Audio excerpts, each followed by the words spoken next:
Atong paminawon kining pamahayag sa usa ka SDA pastor pagkahuman ato ang tagaan o reply, reaksyon mga higala. Dili lagi kamo ang tag-iya ining Biblia. Namo ko'y pare nga sige ingon, kami mao'y tag-iya sa Biblia, amo ni. Kanang uban nga pundok sige lang og pangutya, di photocopy pa, ayaw gid mog tuo ana niya.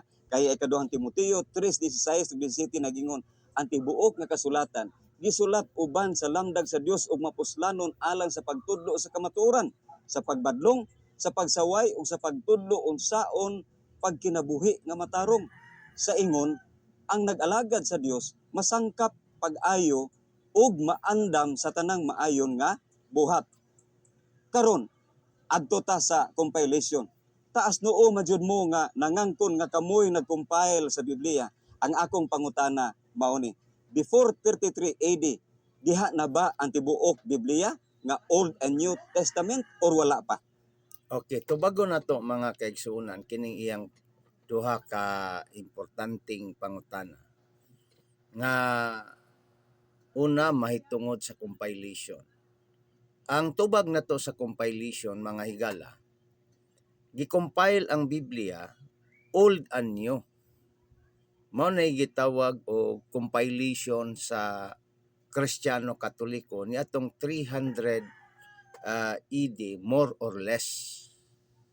Tungod kay ang Hudiyo, ang ilahang compilation sa ilahang basahon libro Old Testament lang.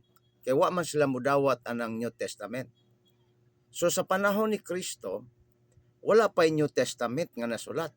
Kaya ang pinakaunang New Testament nga nasulat sa 27 books, mao man ang 1 Thessalonians nga nasulat ni atong 49 to 50 AD.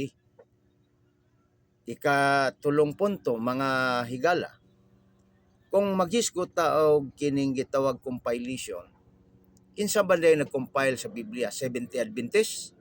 Nga ang Seventh-day Adventist protestante man na sila. Ug ang protestante niadtong 15th century lang na ni gawas. Niara ang ato ang prueba nga sila protestante mga kaigsunan. Diri sa ilang 27 fundamental doctrines sa page 7th-day Adventist Belief, 27 fundamental doctrines sa page 226. Seventh-day Adventist Church, one of the largest and fastest growing Protestant missionary organization. Protestante na ba di ay nag-compile nga grupo sa protestante ni anang tuig 300 to 400. Wala man. Ang naa diha mao ang Kristiyano nga Romano Katoliko. Busa kining iyang gisulti mga kaigsunan, usa ni ka dako kayong dili pagsultis tinuod.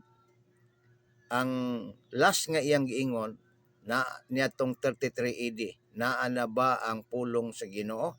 Ang tubag nato mga kaigsuonan, ang Old Testament nag-exist na sa panahon ni Kristo.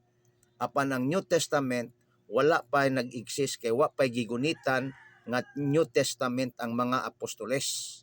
Ang naa diha ang simbahan nga gitukod ni Kristo nga naglawig gikan sa iyang pagtukod sa 33 AD padulong hangtod karon nga panahon. Mao kana ang kining gitawag kamatuoran kay gisugo ni Kristo ang iyang mga apostoles sa pagwali sa tibuok kalibutan. Sa Mateo 28:19-20, wala pa sila New Testament nga gidaldala dili sama karon. Mao na reaksyon nato mga kaigsuonan nining maong pastor sa Seventh-day Adventist. Daghang salamat og maayong adlaw kanaton tanan.